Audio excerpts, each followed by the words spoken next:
Juzi nikapata demu. Demu nilipompata nikampeleka Charira.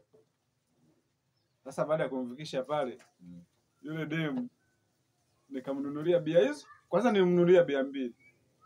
Nilipomnunulia bia 2 akulizika. Nikamnunulia tena ya 3.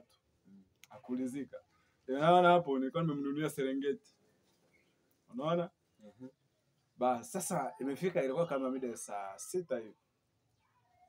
Tunatoka pale, zinafika kwenye saa 6 saa 7 demo ameshalewa.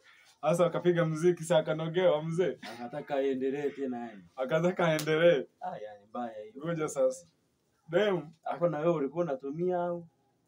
Sasa mimi nilikuwa situmii, mimi nilikuwa nakunywa tu soda. Yani yeye ndio alikuwa unamboost. Yeye ndio alikuwa anamboost hapo. Ukiingia uwanjani mambo yaende.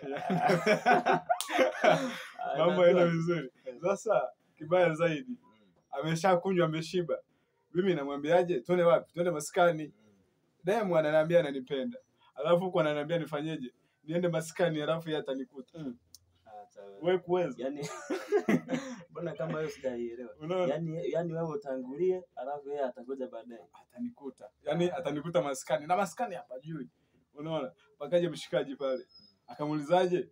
Akamuuliza sema unakunywa kitu gani? Unakunywa kitu gani nikununulie?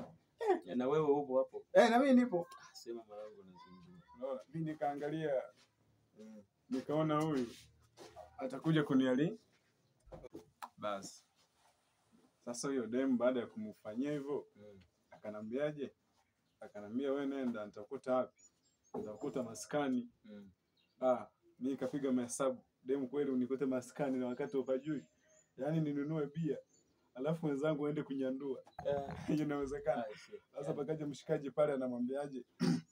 Anamwambia agiza chochote unachokipenda. Alafu na wewe uko pale pale na mimi niko pale. Sasa dem naye akaanza kujifanya mai. Basi juu nini? Mimi nikajiuliza maswali. Kwa nini huyu anakujua? Nikamuuliza unamfahamu huyu? Akasema simjui. Nikamuuliza wa mzee, kwa nini unajifanya fanya? Unajua sana watu wewe unijui sikujui. Kwa nini unajifanya unajua sana? Yule mzee akaleta akamwambia dem twende. Tukaenda. Tunafika tena mbele demu ananiambia ninunulie tena bia nyingine. Akamwambia wewe usiniletee ujinga. Nikampeleka maskani. Ukaamua kwanza umpeleke mbele hapo. Kwanza mimi mwanangu na moyo. Yaani angekuwa mimi mimi sinaga moyo wa kuvumilia tu. Yani namtoa kibishi